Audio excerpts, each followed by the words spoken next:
बिथाङा फैदोंमोन जोंनि दोलोआव दा गावनि दोलोआव थांफिनदों आंनि शुभेच्छा थागोन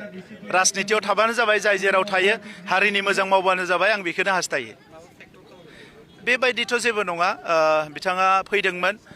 बै समाव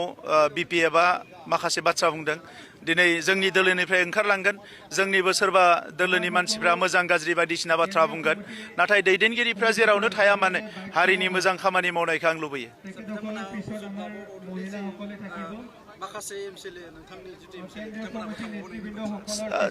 दोलोफोरनि गेजेराव बेबायदि जायो दोलोफ्राव थांलाय फैलाया जाबाय थायो सोरहाबा मायबा आंखाल थायो सोरहाबा मायबा दुखु थायो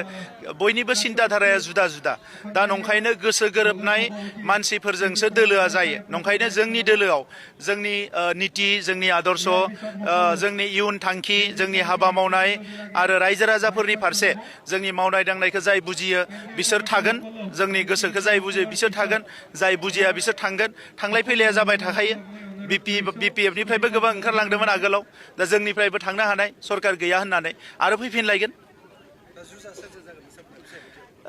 रायजो राजाफोरखौ लानानै खामानि मावगोन जुजिनायाथ' पलिटिक्सआव थाखायो नेशनेल पार्टिजोंबो जायो रिजनेल पार्टिजोंबो जायो नाथाय थांखिया जाबाय